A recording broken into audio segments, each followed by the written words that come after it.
हाय दोस्तों, welcome to my prime class channel. इस video में हम डेटाबेस के बारे में डिस्कस करेंगे। डेटाबेस क्या होता है। Database is a collection of data store in a format that are easily be access. यानी कि जब कोई यूजर डेटाबेस से अपने डेटा को एक्सेस करना चाहता है तो लॉगिन यूज़ करता है। जैसे एग्जांपल के थ्रू यूजर नेम पासवर्ड में जब भी क्लाइंट अपना यूजर नेम डालता है और पासवर्ड डालता है और जैसे ही लॉगिन करता है तो डेटाबेस से अपने डेटा को एक्सेस करता है। और डेटाबेस के अंदर एक टेबल के फॉर्म में स्टोर होता है। इसी को बोलते हैं डेटाबेस। यानी डेटाबेस के अंदर जो जितने भी डेटा है अरेंजमेंट किया जाता है, अरेंजमेंट होता है टेबल के फॉर्मेट में। तो collection of data store in the format that are easily be access, जिसको आसानी से हम एक्सेस कर सकते हैं, अपडेट कर सकते हैं, या डेटाबेस के अंदर कोई डेटा हम इंसर्ट कर सकते हैं। तो यही डेटाबेस का मेन मकसद होता है कि डेटा को कैसे अरेंजमेंट किया जाए डेटाबेस के अंदर। अब टाइप की बात करता हूँ तो डेटाबेस के 2 टाइप का होता है। पहला होता है RDBMS यानी रिलेशनल डेटाबेस मैनेजमेंट सिस्टम। इसका मतलब इसके अंदर जो डेटा होता है वो टेबल के फॉर्म में स्टोर होता है। और दूसरा होता है MySQL। MySQL मतलब जो डेटा टेबल के फॉर्मेट में स्टोर नहीं होता है, MySQL के अंदर आता है। तो RDBMS यानी के अंदर एग्जाम्पल के थ्रू ओराकल हुआ, MySQL हो गया, माइक्रोसॉफ्ट एसक्यूएल सर्वर हुआ, पोस्टे एसक्यूएल सर्वर। यानी ये एक ऐसा सॉफ्टवेयर है जो डेटा को डेटाबेस में अरेंज करता है। तो ये this is a software that used arrangement of data in database. और दूसरा जो होता है NoSQL जब डेटाबेस के अंदर टेबल के फॉर्म में स्टोर नहीं होता है तो उसको बोलते हैं NoSQL। तो डेटाबेस स्टोर किस में होता है, तो डेटाबेस इसके अंदर डॉक्यूमेंट के बेस में स्टोर होता है, या फाइल के बेस में, डायरेक्टली फाइल के बेस में स्टोर होता है NoSQL के अंदर। अब इसके अंदर जो सॉफ्टवेयर यूज होता है, जो NoSQL होता है, जिसके अंदर डेटा स्टोर किया जाता है, वो होता है मोंगो डेटाबेस, कैसेंड्रा और रेडिस। यानी यह जो डेटा को स्टोर करता है डेटाबेस के अंदर, टेबल के फॉर्म में डेटा को स्टोर नहीं करता है, ये डायरेक्टली फाइल के फॉर्म में स्टोर होता है। अब देखते हैं MySQL क्या आता है। तो MySQL एक सॉफ्टवेयर होता है that use to manage the database. यानी मैं बताया था कि जितने भी सॉफ्टवेयर है ये डेटाबेस में डेटा को स्टोर करने के लिए यूज किया जाता है, डेटाबेस में मैनेज करने के लिए यूज किया जाता है। अब जब कोई क्लाइंट को डेटाबेस से यदि अपने डेटा को एक्सेस करना चाहता है तो डायरेक्टली डेटाबेस से कनेक्टेड नहीं होता है, उसको एक सॉफ्टवेयर की जरूरत पड़ता है। उस सॉफ्टवेयर का नाम है MySQL। यदि PHP की बात करूँ तो PHP MySQL को सपोर्ट करता है, तो जो सॉफ्टवेयर जरूरत पड़ेगा वो MySQL ही काम करता है। यानी एक ये भी कर सकते हैं, जो सॉफ्टवेयर होता है MySQL होता है एक इंटरफेस होता है बिटवीन क्लाइंट और सर्वर के बीच। यानी एक इंटरफेस जो क्लाइंट और सर्वर के बीच का काम करता है। क्लाइंट जब भी कोई रिक्वेस्ट भेजता है सर्वर को तो डायरेक्ट सर्वर के पास नहीं जाता है, पहले वो MySQL एक्सेस करता है, फिर वहाँ से डेटाबेस को सेंड किया जाता है, फिर डेटाबेस उसको रिस्पांस देता है क्लाइंट को। तो ये कह सकते हैं कि MySQL क्या होता है, एक सॉफ्टवेयर होता है जो डेटा को मैनेज करने के लिए काम आता है। अब इस MySQL से यूज क्या है, यानी इसका एडवांटेज क्या है। तो सबसे पहला जो एडवांटेज है क्लास प्लेटफार्म। क्लास प्लेटफार्म का मतलब यह किसी भी ऑपरेटिंग सिस्टम पर काम कर सकता है। जैसे मान लो विंडोज़ हो गया, लाइनक्स हो गया, मैक ऑपरेटिंग सिस्टम होगा, तो किसी भी सॉफ्टवेयर पर ये काम आसानी से कर सकता है। सेकंड जो है यूज टू मल्टीपल लैंग्वेज। ये मल्टीपल लैंग्वेज में सपोर्ट करता है। जैसे मान लो PHP हो गया, पाइथन हो गया, Node.js हो गया, C# हुआ, इन लैंग्वेज पर ये यूज होता है। Third, MySQL is open source. Open source मतलब फ्री ऑफ कॉस्ट है, आसानी से इसको डाउनलोड कर सकते हैं। फोर्थ पॉइंट में MySQL इज RDBMS, यानी यह एक RDBMS को सपोर्ट करता है। यानी टेबल जो डेटा होता है डेटाबेस के अंदर जो डेटा स्टोर होता है वो टेबल के फॉर्म में स्टोर होता है। पांचवें एडवांटेज की बात करूँ तो the MySQL database server is fast, reliable, scalable and easy to use. यानी यह जो सॉफ्टवेयर है ये क्या होता है, फास्ट होता है, रिलायबल होता है और स्केलेबल भी होता है और यूज करने में बहुत ही आसान होता है। MySQL ओरेकल से ज़्यादा हम समझते हैं कि यह आपका माइस्क्ल आसान होता है। अब देखते हैं कि कुछ सॉफ्टवेयर है जो वेबसाइट है जो केवल माइस्क्ल को यूज करता है, माइस्क्ल के ऊपर ही काम करता है। तो कौन कौन से? फेसबुक जो माइस्क्ल को यूज़ करता है, यूट्यूब भी माइस्क्ल को यूज़ करता है, ट्विटर हो गया, गूगल हुआ, विकीपीडिया हुआ, फ्लिकर हो गया और प्रिंटेक्स। ये क्या करता है कि माइस्क्ल को यूज करता है, इसके अंदर माइस्क्ल यूज होता है। अब कंटेंट मैनेजमेंट सिस्टम की बात करूं तो ये भी माइस्क्ल को यूज करते हैं। और कौन कौन से कंटेंट मैनेजमेंट सिस्टम जो है इस माइस्क्ल को यूज करता है? तो पहला होता है वर्डप्रेस होता है, सेकंड होता है जुमला होता है, थर्ड होता है ड्रुपल होता है, फोर्थ मोंडिस होता है, पांचवा मैनचेस्टर होता है और सिक्स्थ PHP डेटाबेस होता है और सेवन्थ जो होता है टाइप 3 डेटाबेस। ये जितने भी सॉफ्टवेयर हैं, वेबसाइटें हैं जो माइस्क्ल को यूज करते हैं। अब देखते हैं कि जो माइस्क्ल जो है जेम के अंदर कैसे यूज किया जाता है। जेम एक सॉफ्टवेयर है जिसके अंदर माइस्क्ल यूज होता है। तो PHP के अंदर कैसे यूज होता है? तो ये दो वे होता है, दो तरीका होता है, दो मेथड होता है। पहला तो बाई PHP माई एडमिन, यानी सबसे पहले मैं गूगल में टाइप कर देते हैं PHP लोकल होस्ट PHP माई एडमिन, तो पूरा डेटाबेस का स्ट्रक्चर शो कर देता है। और वहाँ पर हम डेटाबेस क्रिएट कर सकते हैं, टेबल बना सकते हैं और उसमें वैल्यू इंसर्ट कर सकते हैं, अपडेट कर सकते हैं, यानी सब कुछ कर सकते हैं। तो पहला मेथड देखते हैं, पहला वे देखते हैं कि जब PHP के अंदर हम डेटाबेस को कैसे क्रिएट कर सकते हैं, उसके अंदर टेबल कैसे बना सकते हैं। तो सबसे पहले गूगल में हम डालते हैं लोकल होस्ट PHP एडमिन, तो तुरंत यह पेज जो अब दिख रहा है यह पेज आपको शो कर देगा, दिखेगा। अब क्या कहते हैं, सबसे पहले देखते हैं डेटाबेस कहाँ है। तो सबसे पहले डेटाबेस को क्लिक करेंगे और यहाँ पर क्रिएट करते हैं डेटाबेस का नाम।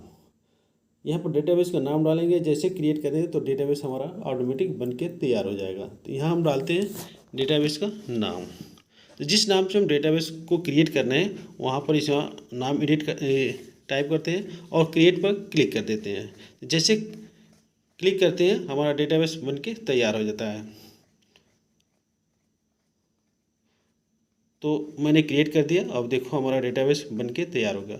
जैसे डेटाबेस क्रिएट होता है तो इस लिस्ट में हमारे पास आ जाता है और ये जैसे कि यहाँ दिखाया गया है। और उसके बाद हम देखते हैं इसमें टेबल कैसे बनता है। तो टेबल के लिए भी यहाँ लिखा है टेबल का नेम और उसके जो नंबर ऑफ कॉलम्स दिया है कि कितने जो टेबल बना रहे हैं उसके अंदर कितने कॉलम्स हमें चाहिए। तो जितना कॉलम चाहिए उतना डालकर फिर से क्रिएट करते हैं तो हमारा टेबल बन के रेडी हो जाता है। अब टेबल के अंदर जो कॉलम है उस कॉलम का नाम डाल देते हैं। तो पहला जो नाम है रोल नंबर लेता हूँ। जो मैंने टेबल बनाया हूँ, स्टूडेंट नाम का टेबल बनाऊँ, तो स्टूडेंट नाम का टेबल में सबसे पहले तो उसका रोल नंबर होगा। रोल नंबर उसका जो टाइप होगा इंटीजर होगा। साइज मैंने ले लिया 20 ले लिया, क्योंकि रोल नंबर मैक्सिमम 10 डिजिट का होता है, तो साइज मैंने 10 ले लिया। और टाइप जो मैंने लिया इंटीजर।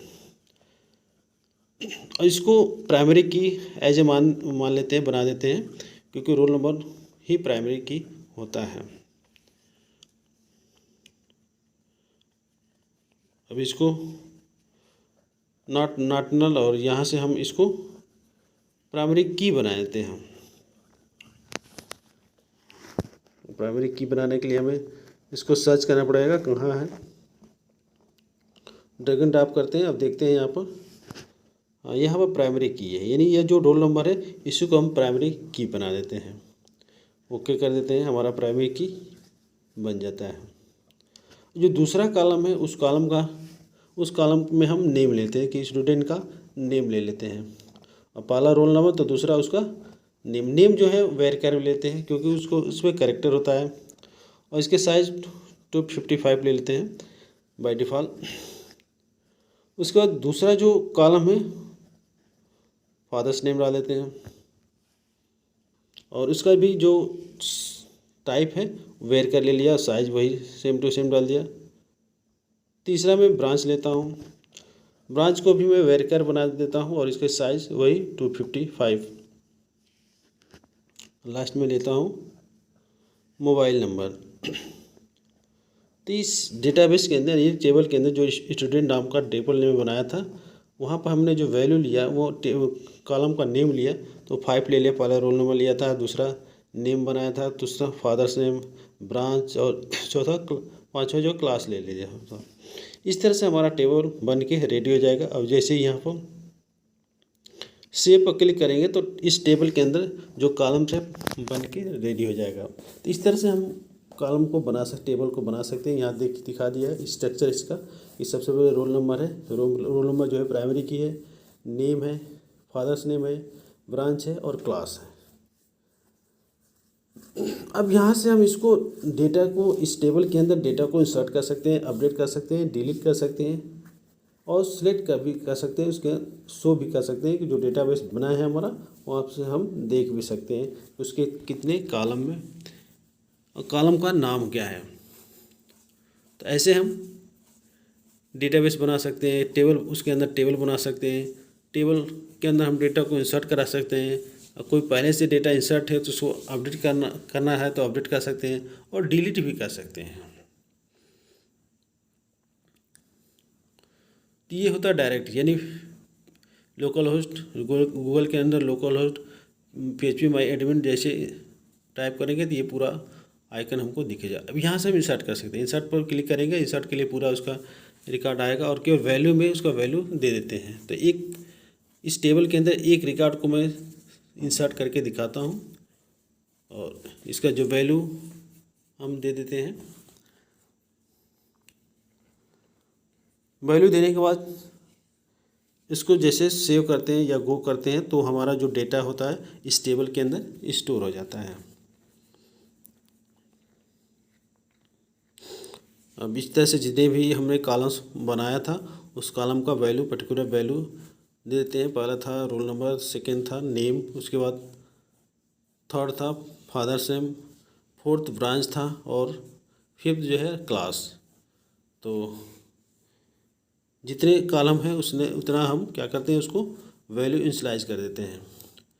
जब वैल्यू इनिशियलाइज होता है तो डायरेक्ट यहाँ से क्या करते हैं गो कर देते हैं। वो करने के बाद जो टेबल में बनाया हूँ उसके अंदर डेटा हमारा इंसर्ट हो गया, लिख दिया कि 1 रो इन रिकॉर्ड इंसर्टेड। अब देखते हैं कि हमारा जो डेटाबेस टेबल के अंदर जो डेटा इंसर्ट किया था वो है क्या, कहाँ पर है। यहाँ देखिए ये हमारा टेबल के अंदर डेटा जो इंसर्ट हो चुका है।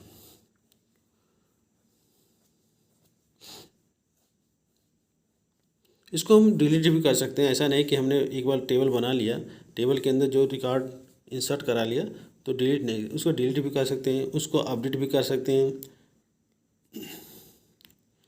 तो इस तरह से पहला जो वे बताया था वो ऐसे होता है, आसानी से इसको डिलीट भी इस टेबल को मैंने डिलीट भी कर दिया।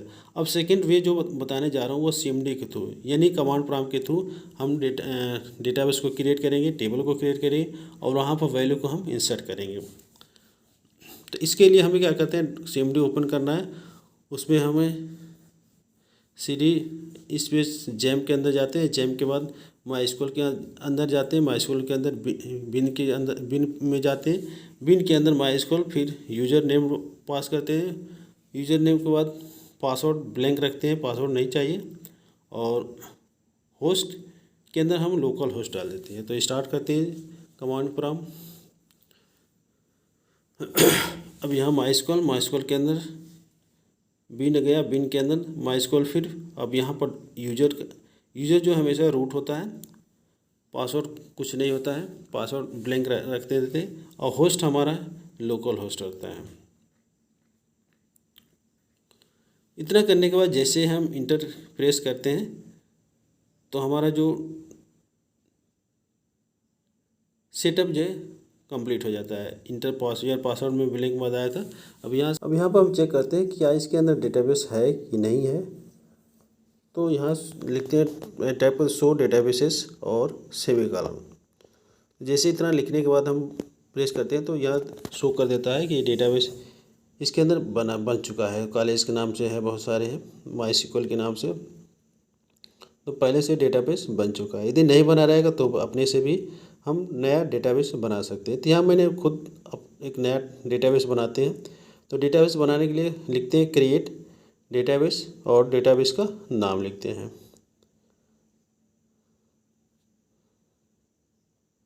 क्रिएट इन्फोटेक, और पहले लिखते हैं क्रिएट डेटाबेस और उसके बाद डेटाबेस का नाम, फिर सेमीकोलन। जैसे इंटर करते हैं हमारा डेटाबेस बनके तैयार होता है। क्यूरी ओके यानी ओके। अब फिर वही शो डेटाबेस करते हैं और वहाँ पर देखते हैं कि हमारा डेटाबेस बन गया है। तो इसके अंदर हाँ इन्फोटेक नाम का डेटाबेस हमने बन गया। और उसी डेटाबेस के अंदर यदि हमें यूज करना हो तो हम क्या करते हैं, यूज लिखते हैं और फिर उस डेटाबेस का नाम लिखते हैं। तो वो डेटाबेस के अब उसके अंदर हम टेबल बनाना, तो जिस डेटाबेस के अंदर हमें टेबल बनाना है तो उसको क्या लिखते हैं, यूज, और उस डेटाबेस का नाम लिखते हैं। तो फिर यहाँ तो उसके अंदर हम टेबल बना सकते हैं। तो हमने जैसे भी टाइप किया यूज, डेटाबेस का नाम लिखा इन्फोटेक, तो ये अंदर उसके अंदर आ गया इन्फोटेक। अब इसके अंदर हम टेबल को बना सकते हैं। अब चेक करते हैं क्या इसके अंदर पहले से कोई टेबल बना है। तो शो टेबल्स सेमीकोलन प्रेस करते हैं, दिख रहा है कि कोई भी टेबल नहीं बना, यहाँ लिखा है एम्प्टी टेबल।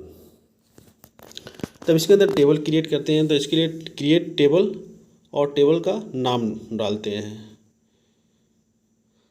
तो जो टेबल मैं बना रहा हूँ, स्टूडेंट नाम का टेबल बना रहा हूँ। तो क्रिएट टेबल स्टूडेंट, और स्टूडेंट के अंदर जो कॉलम्स हैं वो कॉलम्स इसमें पहले उसका दिखाएंगे, उसका नाम लिखेंगे और उसका टाइप पहले डिफाइन करेंगे। उसकी साइज़ बताएंगे कि कितनी साइज़ है और उसका नल है कि नहीं नल है, प्राइमरी की है कि नहीं है, कौन से प्राइमरी की है, कौन से प्राइमरी नहीं है।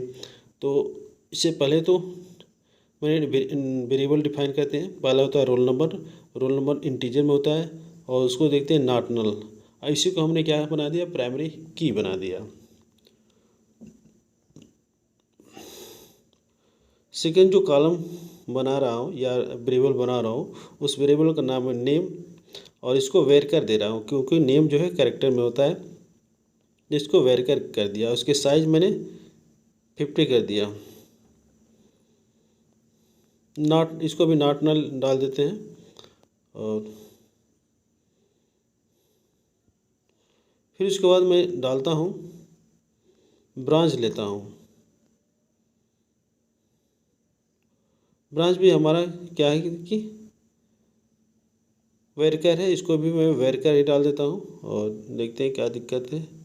रोल नंबर जो है आर को मैं कैपिटल कर दिया, फिर नेम को मैं कैपिटल कर दिया, नेम के अंदर पहला लेटर, फिर ब्रांच को भी मैं वेरिएबल ले लिया और इसकी साइज भी 50 कर दिया।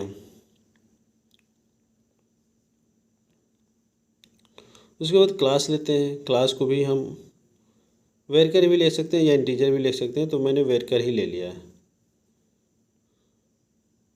वेरिएबल ले लिया, इसके साइज़ को मैंने डिफाइन कर दिया, साइज़ बता दिया कितने जो क्लासेस होगा वो इतने कैरेक्टर है। इसके अंदर मैं 10 ले लिया, यानी 10 कैरेक्टर इसमें यूज़ कर सकते हैं। इसका जो लेंथ होगा 10 होगा। अब नेक्स्ट जो है कॉलम मोबाइल लेता हूँ।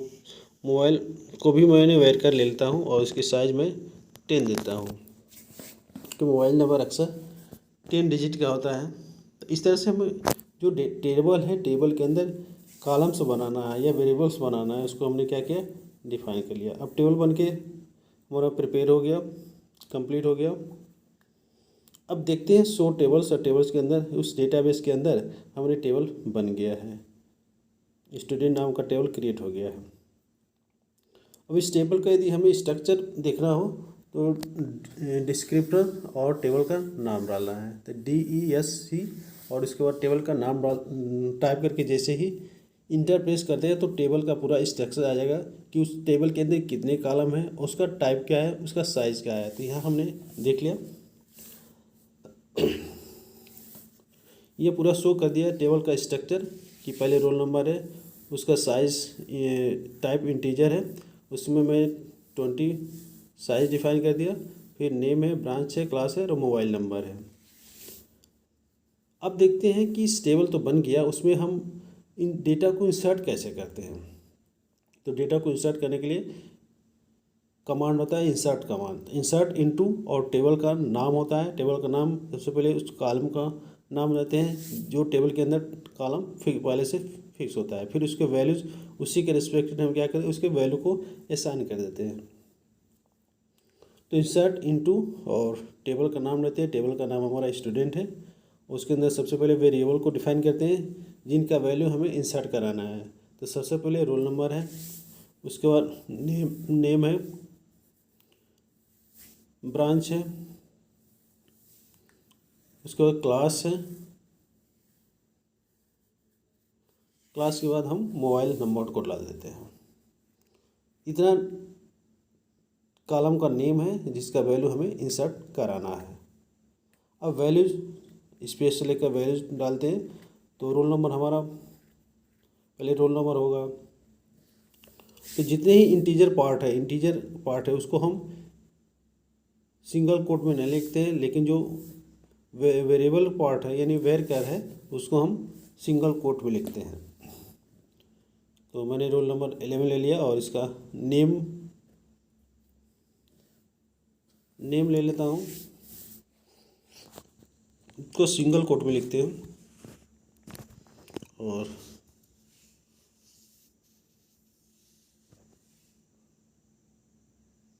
नेम के अंदर हम पास कर देते हैं, फिर उससे रिलेटेड ब्रांच में CS डाल दिया और नेम में मैं जॉन डाल दिया, मिस्टर जॉन। फिर क्लास में ले लिया CS फर्स्ट ईयर, इसको भी सिंगल कोट में पास कर देते हैं, CS फर्स्ट ईयर। फिर मोबाइल नंबर में भी मोबाइल नंबर को भी हमने वेर कर लिया है, उसको भी सिंगल कोट में टाइप करते हैं, CS फर्स्ट ईयर। और मोबाइल नंबर में से ऐसे ही अल्टरनेटिव में फेक मोबाइल नंबर पास कर दिया। इतना करने के बाद हम क्या करते हैं, इंटरफेस करते हैं। जैसे कंप्लीट होगा हम इंटरफेस करते हैं तो हमारा इस टेबल के अंदर एक रिकॉर्ड सेव हो जाता है।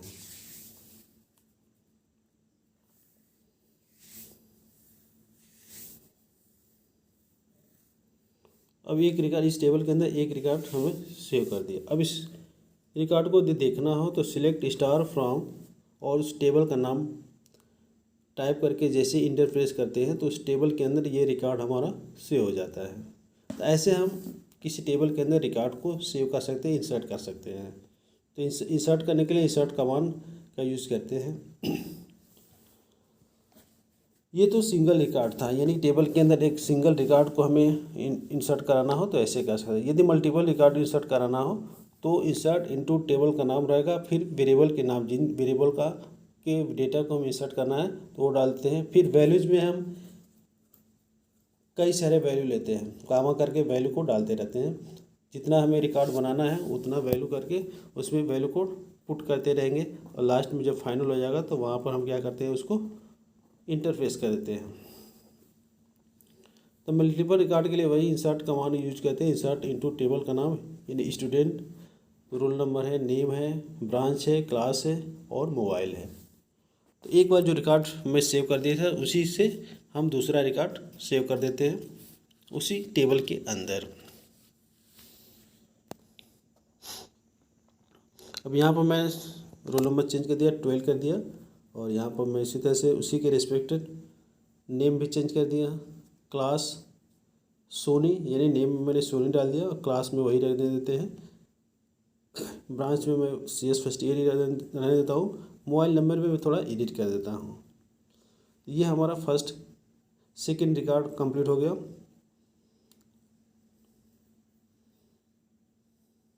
अब इसी के अंदर दूसरा रिकॉर्ड बनाना है तो कामा करके फिर ब्रैकेट डालेंगे, फिर वहीं से रोल नंबर, नेम, ब्रांच और क्लास, उसका मोबाइल नंबर प्रिंट कर। जितना हमें रिकॉर्ड बनाना है तो कामा करके हम इस वैल्यू को इंसर्ट करते जाते हैं। जैसे ही कंप्लीट हो गया, वो टास्क कंप्लीट हो जाएगा, तुरंत इंटर प्रेस करेंगे और हमारा डेटा जो इस टेबल के अंदर स्टोर हो जाएगा। तो दूसरा रो कंप्लीट हो गया। फिर तीसरा रो का वैल्यू इंसर्ट कराते हैं। 30 ले लिया, उसमें अंदर नेम मैंने राम ले लिया और जो ब्रांच था इसी ले लिया और क्लास में इसी फर्स्ट ईयर ले लिया। मोबाइल नंबर को एडिट कर दिया मैं, फिर सेकेंड रिकॉर्ड के लिए 14 ले लिया और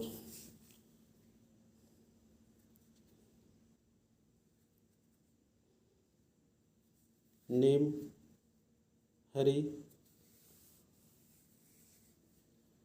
ब्रांच मैंने इसी ले लिया और क्लास में मैं CS फर्स्ट ईयर डाल दिया।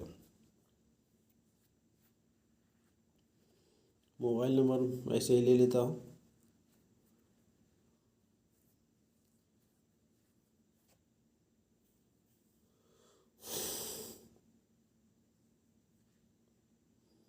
मोबाइल नंबर मैं ले लिया।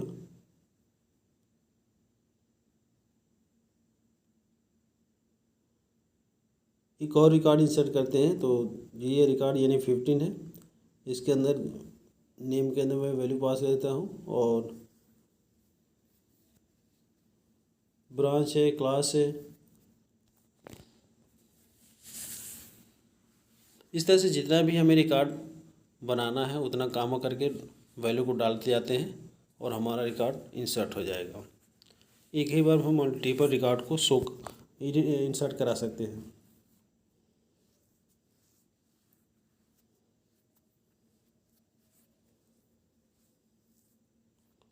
यहाँ पर मैं ब्रांच ले लिया सिविल और क्लास ले लिया सिविल फर्स्ट ईयर।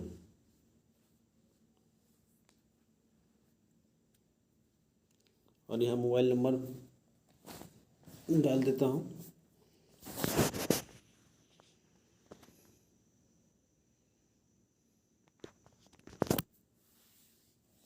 अब रिकॉर्ड हमारा सेव हो जाएगा। फिर वही यदि टेबल के अंदर डेटा को इंसर्ट करना हो तो वही करते हैं। इस सिलेक्ट स्टार फ्रॉम टेबल का नाम डाल देते हैं। अब पूरा टेबल के अंदर डेटा इंसर्ट हो गया। अब देखते हैं कि जब हम टेबल को पूरे रिकॉर्ड को शो करना है, देखना है, डिस्प्ले करना है तो सिलेक्ट स्टार फ्रॉम टेबल। ये स्टार जो है पूरे टेबल के अंदर जितने भी डेटा हैं सब शो करेंगे। अब हम चाहते हैं कि जो टेबल के अंदर हमें पर्टिकुलर कॉलम कोई हमें शो करना है, कॉलम कोई डिस्प्ले करना है तो क्या करते हैं, तो सिलेक्ट और जिस कॉलम को हमें डिस्प्ले करना है, देखना है तो उसी का वैल्यू डालते हैं, उसी का नेम डालते हैं। जैसे मान लो मैं सिलेक्ट रोल नंबर लिया, नेम ले लिया,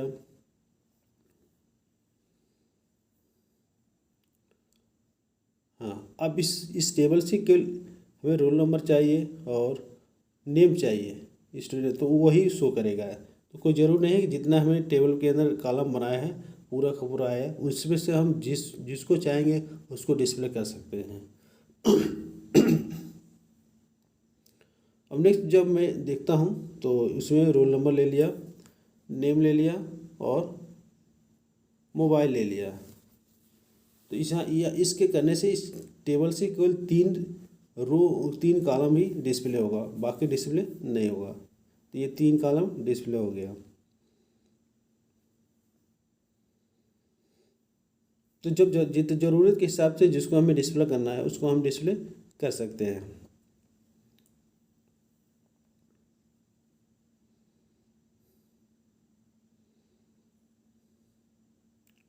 अब देखते हैं रोल नंबर, नेम, मोबाइल।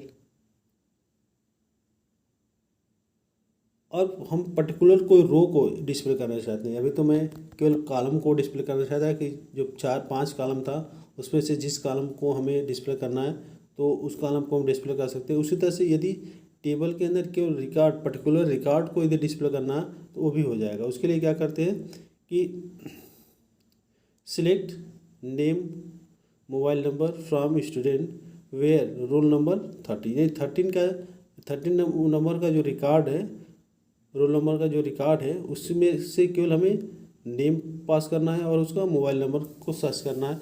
तो ये आसानी से हम उसको डिस्प्ले कर सकते हैं, देख सकते हैं। ये तो टेबल रहा। टेबल को के अंदर कैसे डेटा को इंसर्ट करेंगे, कैसे उसको डिस्प्ले करेंगे तो हम आसानी से कर सकते हैं। अब देखते हैं कि नेम ले लिया,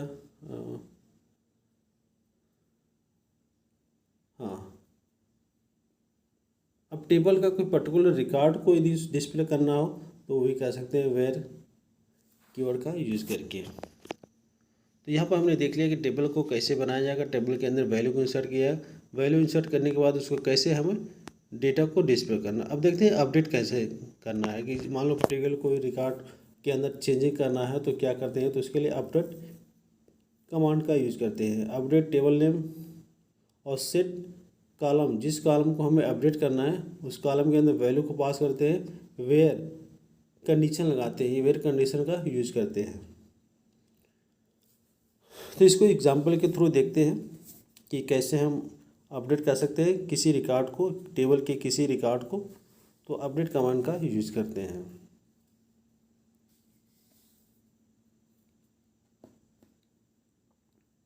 या सबसे पहले लिखेंगे अपडेट टेबल का नाम, टेबल हमारा स्टूडेंट है, और जिस रिकॉर्ड को, टेबल के जिस रिकॉर्ड को अपडेट करना है उसके आईडी को लेते हैं और सेट करते हैं पहले किस कॉलम को हमें चेंज करना है, अपडेट करना है।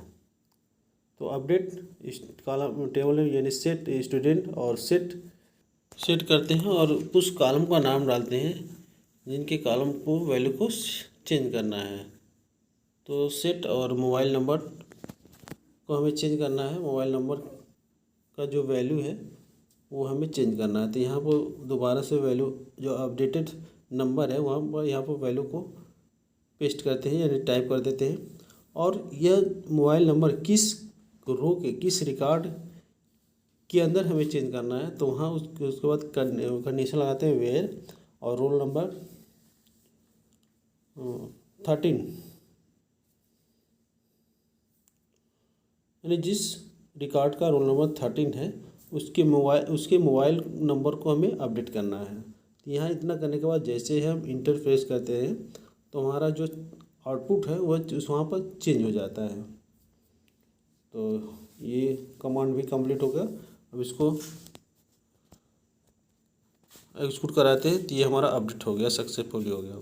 अब फिर से वही क्वेरी सेलेक्ट कमांड का यूज करते हैं, सेलेक्ट स्टार फ्रॉम टेबल का नाम। अब देखते हैं कि वो चेंज हुआ कि नहीं हुआ है। ऐसे जैसे ही हम इंटरफेस करेंगे तो हमारा जो नंबर था जिसको हमें चेंज करना था, अपडेट करना था, वो कंप्लीट हो गया। तो इस तरह से हम किसी भी रिकॉर्ड के वैल्यू को यदि अपडेट करना हो तो हम कर सकते हैं। अब जो नेक्स्ट कमांड है डिलीट रिकॉर्ड, यानी हम किसी टेबल का रिकॉर्ड को डिलीट करना है तो डिलीट कमांड का यूज करते हैं। अब डिलीट फ्रॉम टेबल, यानी किस टेबल से रिकॉर्ड को डिलीट करना, फिर कंडीशन लगाए कि वेयर। अब इसमें मैंने रोल नंबर लिया तो किस रोल नंबर यानी कौन से रिकॉर्ड को हमें डिलीट करना है। तो हम देखते हैं कि इसमें जो 14 नंबर का रोल नंबर है उस रिकॉर्ड को हमें डिलीट करना है। तो सबसे पहले डिलीट प्रेस करेंगे, फिर डिलीट के बाद फ्रॉम यानी किस टेबल से हमें रिकॉर्ड को डिलीट करना है। तो सिलेक्ट फ्रॉम, फिर टेबल का नाम डालते हैं और उस स्टूडेंट नाम का टेबल से किस रोल नंबर के रिकॉर्ड को हमें डिलीट करना है। तो फिर यहाँ डालेंगे वेयर, और वेयर के अंदर जिस रोल नंबर को हम पास कर देते हैं वह रिकॉर्ड हमारा डिलीट हो जाता है। वेयर रोल नंबर इक्वल 14, यानी जो टेबल स्टूडेंट नामक के टेबल में जो 14 नंबर का जो रिकॉर्ड है, रोल नंबर है, उस रिकॉर्ड को हमें डिलीट करना है। तो यहाँ से डिलीट किया, जैसे प्रेस किया हमारा डिलीट हो गया। अब जैसे ही इसको आउटपुट लेते हैं, सिलेक्ट कमांड का लगाते हैं, जिसमें जो 40 रोल नंबर था उसका रिकॉर्ड हमें यहाँ पर नहीं मिलेगा। तो ऐसे ही हम आसानी से अपडेट कर सकते हैं, डिलीट करके थ्रू द MySQL, और हमें चेंज भी कर सकते हैं, अपडेट भी करते हैं, डिलीट भी करते हैं। मैंने इंसर्ट भी कर दिया। तो 3 कमांड का तो हमने यूज़ कर लिया और आप लोगों को मैं दिखा दिया, इम्प्लीमेंट करके दिखा दिया। अब देखते हैं नेक्स्ट टर्नकेट और ड्रॉप। तो ड्रॉप मीन्स क्या होता है कि delete the all record and table structure. क्या कहते हैं, जो टेबल का स्ट्रक्चर है स्ट्रक्चर का भी यूज डिलीट कर देता है। यानी ड्रॉप का जब हम ड्रॉप कमांड का यूज़ करते हैं तो टेबल का रिकॉर्ड के साथ साथ उसका स्ट्रक्चर को भी डिलीट कर देता है परमानेंटली। और टर्नकेट जो है कमांड क्या करता है कि डिलीट जो टेबल होता है टेबल के केवल रिकॉर्ड को डिलीट करता है, जितने भी रिकॉर्ड है उसको डिलीट कर देता है।